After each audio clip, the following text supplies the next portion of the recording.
Hello everyone, welcome to GS education classes. My name is Geeta. उम्मीद करती हूँ कि आप लोग अच्छे होंगे और अपनी पढ़ाई जो एक सही डायरेक्शन में कर रहे होंगे। आज हम प्रैक्टिस करेंगे एसएसटी के कुछ क्वेश्चंस।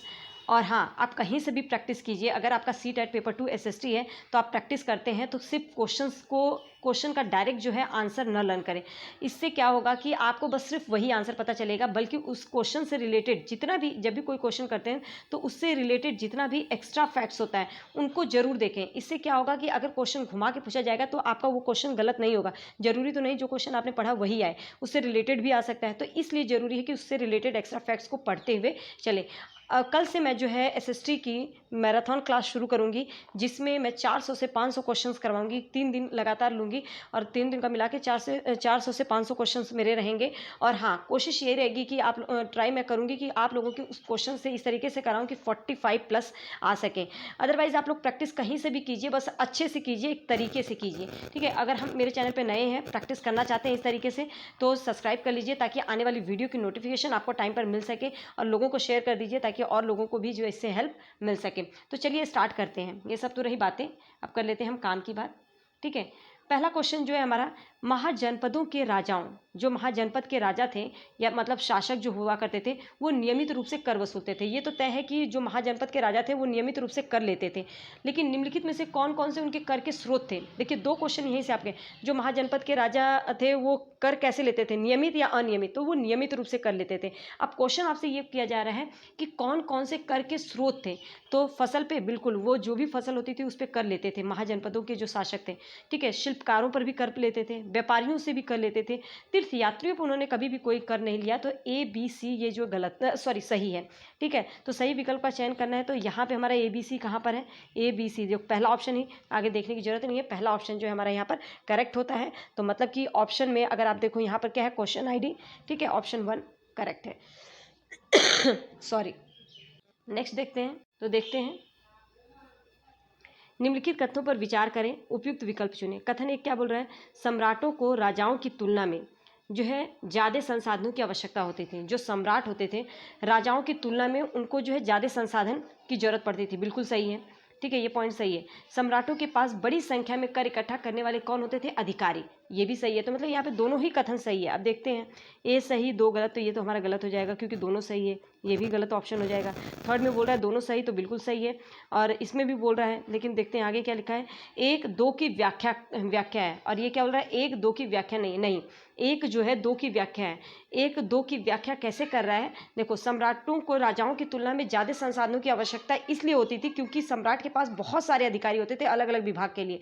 जैसे इसमें बोला ना, कर इकट्ठा करने के लिए अधिकारियों की आवश्यकता होती थी, तो संसाधन तो चाहिए उनको ताकि दे सके। तो यहाँ पे जो है एक दो की सही व्याख्या कर रहा है। तो यहाँ पे हमारा थर्ड ऑप्शन जो है करेक्ट होगा। उम्मीद करती हूँ कि ये आप लोगों को क्लियर हो गया होगा। नेक्स्ट क्वेश्चन देखते हैं, निम्नलिखित में से कौन, एक मिनट, हाँ, निम्नलिखित में से कौन सा दिल्ली सल्तनत का भाग नहीं है? ठीक है। अब दिल्ली सल्तनत के कौन कौन से भाग थे ये आप लोगों को पहले पता होना चाहिए। तो इसके अंदर मैं बताऊं तो गुलाम वंश, कौन सा? गुलाम वंश था एक। और उसके बाद जो हमारा खिलजी वंश आता है, खिलजी वंश। फिर उसके बाद जो है तुगलक वंश आता है। फिर उसके बाद जो है सैयद लोदी। आप लोगों को ये पता होना चाहिए कि दिल्ली सल्तनत के अंतर्गत जो है कौन कौन से थे। तुगलक, फिर उसके बाद जो है हमारा सैयद आता है, और फिर उसके बाद जो है लोदी आता है। तो ये 5 वंश थे। राजपूत भी इसी के अंतर्गत है, ठीक है। तुर्कियों ने जब शासन किया था उसका मतलब कि उसका भी इसी के अंतर्गत आया था। तो इसके अंदर जो है दिल्ली सल्तनत का भाग कौन सा नहीं है? मंगोल जो कि मुगल में आ गए थे, ठीक है। तो ये जो है यहाँ पे हमारा जो है सेकेंड ऑप्शन जो है गलत होगा। तो यहाँ पे ये हमारा करेक्ट होगा, सेकेंड ऑप्शन, मंगोल नहीं थे। नेक्स्ट देखते हैं, निम्नलिखित में से कौन सा 12वीं शताब्दी में प्रौद्योगिकी एवं शैली संबंधी दिखाई पड़ने वाला परिवर्तन था? 12वीं शताब्दी में कौन सा आपको जो है टेक्नोलॉजी में परिवर्तन, एक शैली में परिवर्तन देखने को मिला, एक अलग परिवर्तन देखने को मिला? तो इसमें से कौन सा सही है? चापकार और चूना पत्थर सीमेंट का प्रयोग होना, अनुप्रस्थ तोड़ा निर्माण और चूना पत्थर सीमेंट का प्रयोग होना, अनुप्रस्थ तोड़ा निर्माण और चापाकार अनुप्रस्थ तोड़ा निर्माण, या चूना पत्थर, सभी तीनों। तो अब यहाँ पे अगर आप बात करें तो जो 12वीं शताब्दी में एक टेक्नोलॉजी में परिवर्तन देखने को मिला था वो था चापाकार जो घर बनते थे, जो बिल्डिंग्स बनाई जाती थी, चापाकार के तरीके से बनाई जाती थी, और उसमें जो है चूना पत्थर सीमेंट का प्रयोग होने लगा था। तो ऑप्शन 1 जो है हमारा करेक्ट होगा। फैक्चुअल क्वेश्चन था, इसमें कुछ भी ऐसा नहीं है। ठीक है, नेक्स्ट क्वेश्चन। हाँ, निम्नलिखित कथनों पर विचार करें, उपयुक्त विकल्प चुनें। 12वीं शताब्दी के अभिलेख संकेत करते हैं कि वर्ण की बजाय जाति समाज के संगठन का आधार होना चाहिए। 12वीं शताब्दी में बताया गया कि जो जो अभिलेख हैं वो ये बताते हैं कि वर्ण की बजाय जो जाति थे वो समाज संगठन का आधार बनी। ठीक है, एकता के विचार को प्रोत्साहित करने के लिए कई जनजातियों एवं विशेषज्ञता प्राप्त शिल्पकारों को जातियों का दर्जा दे दिया गया। तो कहीं ना कहीं जो है ये दोनों ही पॉइंट जो है आप देखेंगे तो एक दूसरे से पहली बात तो मैच नहीं खा रहे।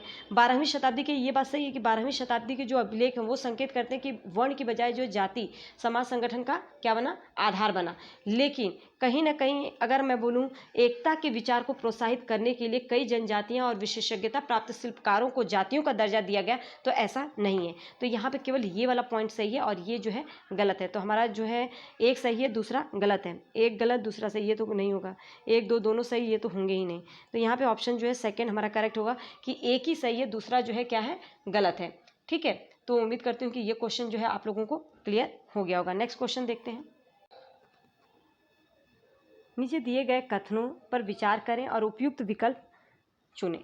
कथन एक क्या बोल रहा है, ईस्ट इंडिया कंपनी के कुछ नियम सिपाहियों की धार्मिक भावनाओं और आस्थाओं को ठेस पहुंचाते थे। सही बात है, ईस्ट इंडिया कंपनी ने कुछ सिपाहियों के लिए ऐसे नियम बनाए हुए थे जो कि उनको ऐसा लगता था जैसे कारतूस का प्रयोग करना, ये जो अफवाह फैल गई थी, तो इस तरह से उनको लगता था कि उनके धार्मिक भावनाओं को जो है ये ठेस पहुँचाता है। तो 1824 में इसीलिए सिपाहियों को ये भी लगता था कि समुद्र के रास्ते जाएंगे तो उनके साथ कुछ गलत होगा। तो 1824 में सिपाहियों ने जो है समुद्र के रास्ते वर्मा जाने से मना कर दिया था और ज़मीन के रास्ते का प्रस्ताव उन्होंने स्वीकार किया था। तो ये कथन 1 और कथन 2 जो है दोनों ही सही है। अब यहाँ पे तो ये गलत हो जाएगा कि इसमें 1 की बात कर रहे हैं। 1 और 2 दोनों सही है, परंतु 2 जो है 1 की क्या है, 1 का उदाहरण नहीं है। यहाँ पे ये बोल रहा है तो ये भी गलत हो जाएगा। 1 गलत है परंतु 2 सही, ये भी गलत है। 1 और 2 दोनों सही है और सेकंड जो है 1 का सही उदाहरण है।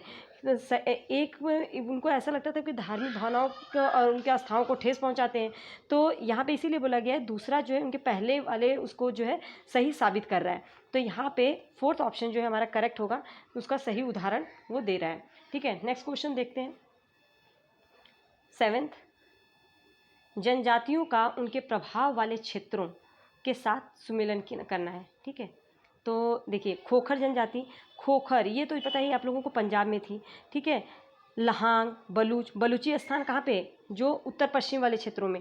ठीक है, कहाँ पे, भारतीय उपमहाद्वीप के उत्तर पश्चिम बलूची स्थान मतलब किसको बोला जाता है, उत्तर पश्चिम, जो पाकिस्तान वाला थोड़ा सा एरिया जो आता है ना उधर, भारतीय उपमहाद्वीप के उत्तर पश्चिम वाले क्षेत्रों को। गड्डी बग्गी ये जो है हमारे हिमालयी क्षेत्रों में वो होता है। तो लहांग बच गया, ये कहाँ पर, ये मुल्तान में।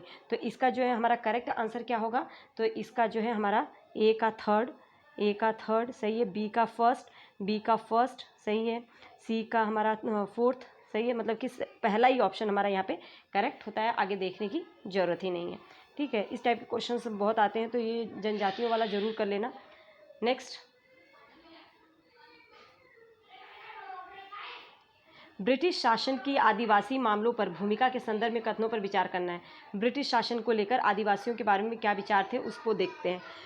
ब्रिटिश शासन के तहत आदिवासी मुखियाओं के कार्यों और ताकत में बहुत परिवर्तन आया। ब्रिटिश शासन जो थे उनके तहत जो आदिवासी मुखियाओं के कार्यों में और उनके ताकत में परिवर्तन आया। आदिवासी मुखियाओं को कई गांवों पर ज़मीनों का मालिकाना हक मिला, साथ ही ज़मीन को लेकर किराए देने का भी उनको क्या मिला, अधिकार मिला। तो ये दोनों ही बातें जो हैं सही है।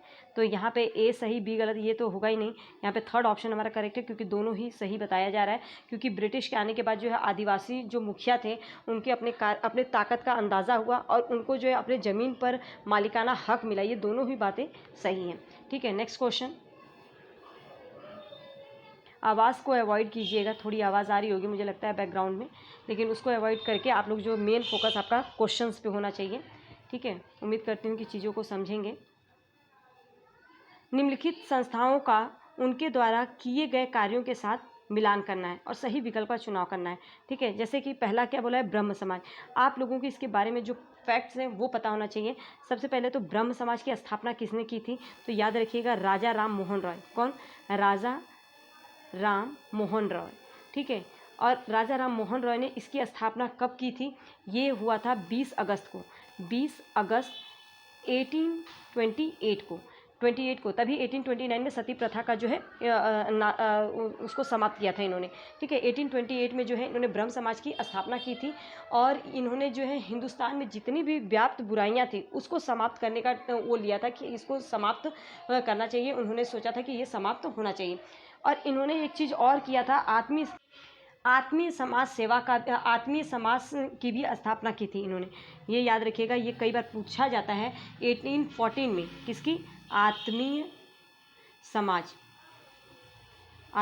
नहीं, आत्मीय सभा, ठीक है। आत्मीय सभा की स्थापना की थी 1814 में। कई बार पूछा जाता है आत्मीय सभा की स्थापना किसने की थी, तो राजा राम मोहन रॉय ने की थी। वेदांत कॉलेज की स्थापना की थी 1820। देखिए वेदांत समाज अलग है, वेदांत कॉलेज अलग है। वेदांत कॉलेज 1825 में जो है इन्होंने स्थापना की थी, किसकी? वेदांत कॉलेज की। और उसके बाद जो है राजा राम मोहन रॉय एक ऐसे व्यक्ति थे, इस चीज़ को लिख लीजिएगा कि ये इन्हें भारतीय पुनर्जागरण का जो है जनक माना जाता है। अतीत और भविष्य के बीच सेतु को भी कहा जाता है। इन्हें योगदूत की उपाधि दी गई थी। तो राजा राम मोहन रॉय से रिलेटेड बहुत बार अलग अलग तरह से क्वेश्चंस पूछा जाता है, तो वो चीज़ जो है याद रखिएगा। नेक्स्ट क्या है इसमें? डेरोजियो एवं यंग बंगाल। तो यंग बंगाल जो डेरोजियो, ये हेनरी विवियन डेरोजियो जो थी, उन्होंने जो है इसकी स्थापना की थी। और ये जो है बंगाल में इन्होंने लोगों को उनके सोच के लिए, उनके अभिव्यक्ति की स्वतंत्रता के मांग के लिए जो है लड़ी थी, लोगों को उजागर किया था, लोगों के अंदर जो है एक लोगों को मोटिवेट किया था कि अभिव्यक्ति की स्वतंत्रता क्या चीज़ है, उसके लिए जो है इन्होंने काम किया था। वेद समाज, रामकृष्ण मिशन के बारे में जान लीजिए। रामकृष्ण मिशन जो है ये स्वामी विवेकानंद ने, इसकी स्थापना किसने की थी? स्वामी विवेकानंद ने जो है इसकी स्थापना की थी। अब इसमें जो करेक्ट इसका आंसर है वो देखिए, जो फर्स्ट का है वो थर्ड, मूर्ति पूजा और बलि का निषेध दिया था इन्होंने, सती प्रथा का, क्योंकि समाज में जितनी भी व्याप्त बुराइयां हैं उनको समाप्त करने का जो है इन्होंने निश्चय किया था। डेरोजियो बी का जो है 1, सोच और अभिव्यक्ति की मांग की थी। वेद समाज इसका जो है 4, जाति भेदभाव की समाप्ति। रामकृष्ण मिशन, इन्होंने जो है क्या किया था? समाज सेवा द्वारा मुक्ति, ठीक है। जो स्वामी विवेकानंद है, इन्होंने क्या किया था? इन्होंने समाज सेवा द्वारा मुक्ति वो किया कि समाज की सेवा करके ही जो है मुक्ति मिल सकती है। तो यहाँ पे हमारा ऑप्शन जो है 1 करेक्ट होता है। उम्मीद करती हूँ कि ये फैक्ट्स पूरे जो है आप लोगों ने याद किए होंगे और लिखे होंगे। नेक्स्ट क्वेश्चन, परमहंस मंडली का गठन बहुत ही इंपॉर्टेंट है, आपको पता होना चाहिए। जो परमहंस मंडली का जो गठन था, ये दादोबा पांडुरंग, या इसे लिख लीजिए पहले, ये तो क्वेश्चन अलग ही है। परमहंस मंडली का गठन डैश के उन्मूलन के लिए हुआ था। तो पहले बात तो परमहंस मंडली का गठन किया किसने था, तो ये दादोबा पांडुरंग, ठीक है। और इनके एक मित्र दुर्गा राम मेहता और इनके कुछ साथियों द्वारा जो है ये स्टार्ट किया गया था। और इसके अंदर आपको बता दूं इसकी जो स्थापना हुई थी 1849 में, शायद 1849 या 48 में ही हुई थी, मुझे लगता है 1849 में, एक बार चेक कर लीजिएगा। परमहंस मंडली का गठन जो है दादोबा पांडुरंग और उनके साथियों के साथ इन्होंने मिलकर किया था। इन्होंने किस चीज़ के उन्मूलन की बात की थी, तो इन्होंने जो है किसका? जाति व्यवस्था, इन्होंने किसका गठन के उन्मूलन की बात की थी? जाति व्यवस्था की, ठीक है। सती प्रथा नहीं, सती प्रथा अगर आए तो याद रखिएगा राजा राम मोहन रॉय थे, ठीक है। बाल विवाह अलग अलग है, मैं सब कुछ करवाऊंगी, ये क्वेश्चन बहुत ही इंपॉर्टेंट है, हर एक पॉइंट, ठीक है। जाति व्यवस्था का इन्होंने वो किया था। आगे हम बढ़ते हैं, ठीक है। नेक्स्ट क्वेश्चन, श्री नारायण गुरु ने जाति समानता को सिखाया, मुख्यतः जातियों के निर्दिष्ट कार्यों से बाहर काम के अवसरों की मांग करके, इस विचार को प्रोत्साहित करने के लिए कि सभी मानव एक ही जाति के हैं। देखो श्री नारायण गुरु जो थे, इन्होंने जाति समानता को सिखाया था और इन्होंने ये बात की थी, पहले ऑप्शन देख लीजिए, पश्चिमी शिक्षा के माध्यम से लोगों के सामाजिक स्तर को बेहतर करना। नहीं, उन्होंने कहा था कि इस बात को प्रोत्साहित किया था कि सभी मानव जो है एक ही जाति के हैं, कोई अलग अलग जाति का नहीं है। तो यहाँ पे बी ऑप्शन जो है करेक्ट है। यहाँ पे मतलब सेकेंड ऑप्शन जो है हमारा क्या होता है, वो जो है क्या है, सही है, ठीक है। नेक्स्ट देखते हैं,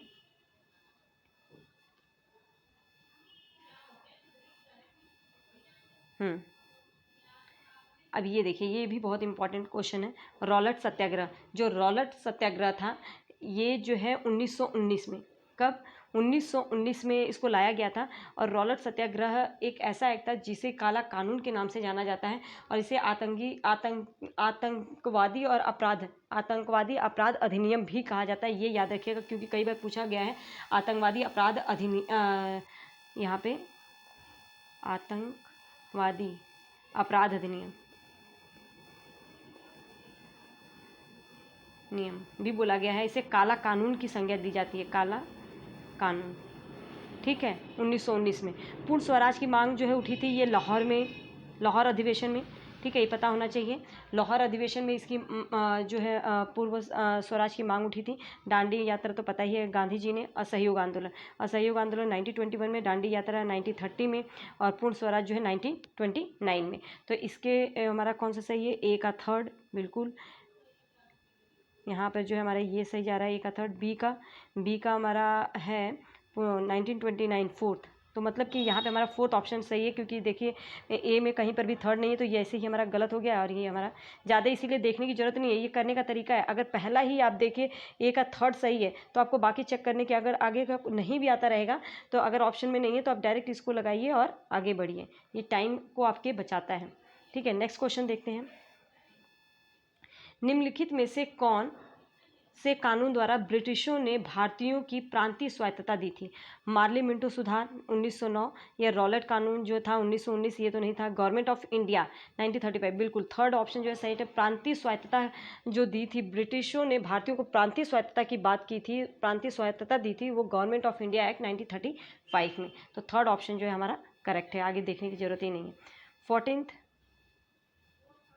दो कथनों ए और बी पर विचार कीजिए। ए कथन क्या बोल रहा है? स्वतंत्रता के पश्चात भी अंग्रेजी भाषा प्रयोग में रही क्योंकि राज्यों के मध्य प्रशासनिक लेन देन और संप्रेषण सरल होगा। बिल्कुल, क्योंकि इंडिया एक ऐसा राज्य था जहाँ पे जो साउथ साइड में अंग्रेजी लोग समझते थे और नॉर्थ वाला एरिया जो था वहाँ पे हिंदी भाषी थे। तो इसलिए जो है अंग्रेजी जो है रखना पड़ा ताकि उनको जो है प्रशासनिक जो कार्य हों वो उसमें जो है बातचीत करने में जो है आसानी हो सके। राजभाषा के रूप में अंग्रेजी को स्वतंत्रता पश्चात निर्विरोध का स्वीकार कर लिया गया, ऐसा नहीं है। ठीक है, ऐसा नहीं है, ये गलत है। तो यहाँ पे जो है हमारा ऑप्शन जो करेक्ट होगा वो है ए सही है परंतु बी गलत। ठीक है, ये वाला सही है, ये गलत है। देखिए कहीं पर है, ये तो होगा नहीं, ये होगा नहीं। हाँ, थर्ड ऑप्शन जो है हमारा यहाँ पे जो है करेक्ट, नहीं ए सही है बी गलत, नहीं ये भी नहीं, यहाँ पे सॉरी, ए सही परंतु बी गलत। यहाँ पे ए गलत बताया ना, तो ये थर्ड ऑप्शन नहीं होगा। ठीक है, तो फोर्थ ऑप्शन जो है हमारा करेक्ट होगा। नेक्स्ट, सौर मंडल में जैसे जैसे हम सूर्य से दूर होते जाते हैं, ग्रहों द्वारा सूर्य के चारों ओर एक परिक्रमण करने का समय बढ़ता जाता है। जैसे कि ये सूर्य है, अब ग्रह जो है इसके चारों ओर परिक्रमा गए, बुध हुआ, शुक्र हुआ, मंगल हुआ। तो यही बोल रहा है कि ग्रहों द्वारा जो सूर्य के चारों ओर एक परिक्रमण करने का समय जो है क्या बढ़ता जाता है? तो बिल्कुल, जो ग्रह जो परिक्रमण करते हैं तो वो जो है समय धीरे धीरे क्या होता है, बढ़ता जाता है। ग्रहों द्वारा सूर्य के चारों ओर परिक्रमण करने का समय घटता नहीं है, बढ़ता है। यहाँ पे आपको पूरा नहीं पढ़ने की जरूरत है। ग्रहों द्वारा अपने अक्ष पर एक घूर्णन करने का समय बढ़ता है, नहीं, ये नहीं होगा। ग्रहों द्वारा जो है सूर्य के चारों ओर जब परिक्रमण करते हैं तो उसका समय धीरे धीरे बढ़ता जाता है। ऑप्शन 1 जो हमारा यहाँ पे करेक्ट होगा। बहुत इजी क्वेश्चन था। उम्मीद करती हूँ कि ये 15 क्वेश्चन जो है आपको सिर्फ 15 क्वेश्चन ही तैयार नहीं होंगे, इससे 20 से 25 क्वेश्चन तैयार हुए होंगे। और कल से जो है मैराथन क्लास जो होगी वो जरूर लीजिएगा, पूरे अच्छे से हम उसे करेंगे। 400 से 500 मेरी पूरी कोशिश रहेगी कम से कम उसमें 45 प्लस आप स्कोर कर सकें। ऐसे क्वेश्चन जो है हम लोग इस तरीके से करें। ठीक है, ऑल द बेस्ट। कहीं से भी पढ़िए, बस एक सही डायरेक्शन में। और हाँ, अगर चैनल पर नए हैं तो चैनल को सब्सक्राइब कर लीजिए। वीडियो पसंद आई हो तो please hit like button. All the best.